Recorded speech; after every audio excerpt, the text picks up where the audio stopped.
Hey, what's going on, guys, and welcome back to another video. So the first update of 2025 is now finally dropping for Battlefield 2042, and let me just disappoint you right in the beginning of the video. There is no new vault weapon coming. We have vault drops, but they're not weapons. They're actually vehicles. We have BMP2 coming from Bad Company 2, and the M3A3 Bradley coming from Battlefield 3. Alongside some other changes, there has been so many changes to these two vehicles compared to their Portal version, and there's also some changes to the specialists and just general changes to the game itself, some balancing things. We're just gonna take a look at what we've got with this update. In my opinion, everything these guys are doing right now is just hilarious. We don't really need more vehicles from Portal anymore. In my opinion, even the Black Hawk was a mistake, but these guys are just doing it for no reason. There are so many Portal weapons that can actually add some variety to the game instead of having vault vehicles. Apparently, they're just not listening to the community anymore. Simply just looking at the comment section on X,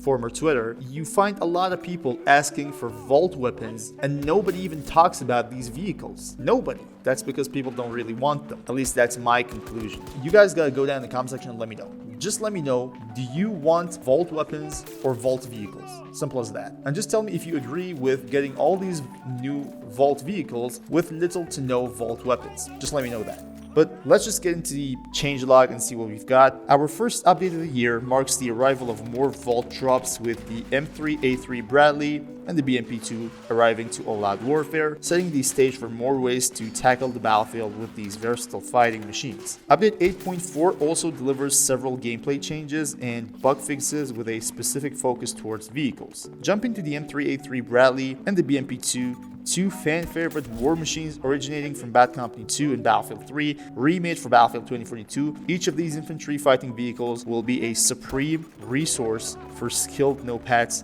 nabbing one of its 4 seats. So it's a 4-seater right now, from the 6-seater vehicle that it was in Portal. The team specifically chose these versatile fighting machines due to their iconic significance and fan-favorite status across Battlefield. These fighting machines behave, function, and look different from their Battlefield Portal variants. In order to fit their new roles on All-Out Warfare, they've been made to be as asymmetrical as they can be, with a new equipment slot for your loadout, newly added and tweaked abilities, and polish specific to these IFVs. As we know, you'll be eager to test out the vault drops. We're adding 2 unlocked modes over the next 2 weeks. From January 21st onwards, today basically, Frontlines Unlocked will allow you to play the new IFVs released in this patch without the need to unlock them first.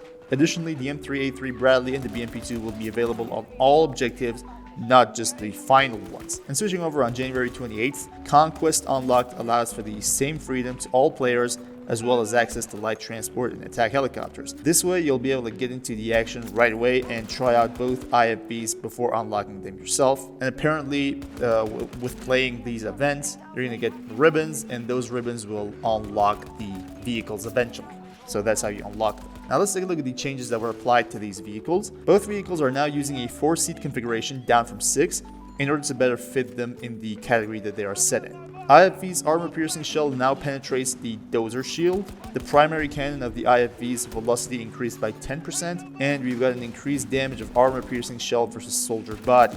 They've added active protection system for both of them, and we've got thermal weapons for passengers of the IFVs. They're trying to make them as 2042 style as possible. Let's take a look at the loadouts. Primary is a 25mm cannon. The secondary weapons are coax machine gun, guided missile, the sabot shells, and tow. The gunners will have a new HMG with thermal scope, and the HMG itself without the thermal. Now for the equipment slot 1, we've got thermal smoke package, active armor, and improved warhead. We're gonna take a look at them and see what they actually do. For equipment slot 2, we've got a new repair system and a new active protection system. They're not basically new. We know how they work.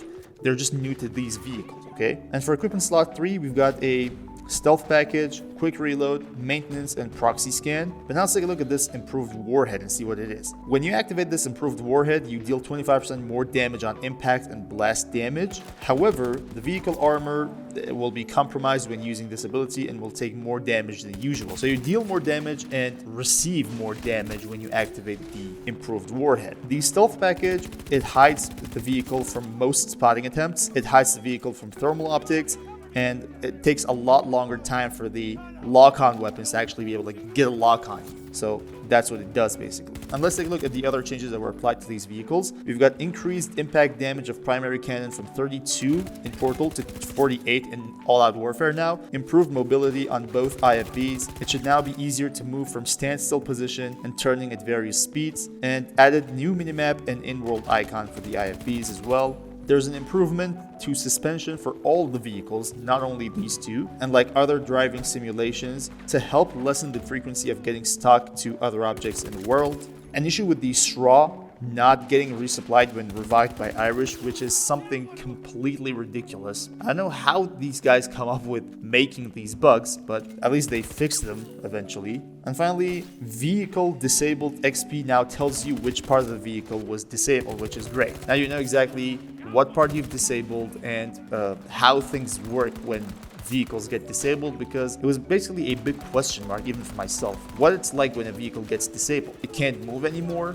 What part of it actually gets disabled? And that is something that these guys are going to take care of. So that was all the important things that you needed to know about update 8.4. I'm going to put the link to the full patch note down in the description. If you guys wanted to read it, you can go ahead and check it out. But I believe this video was a complete overview of everything you needed to know. Now you guys got to go down in the comment section.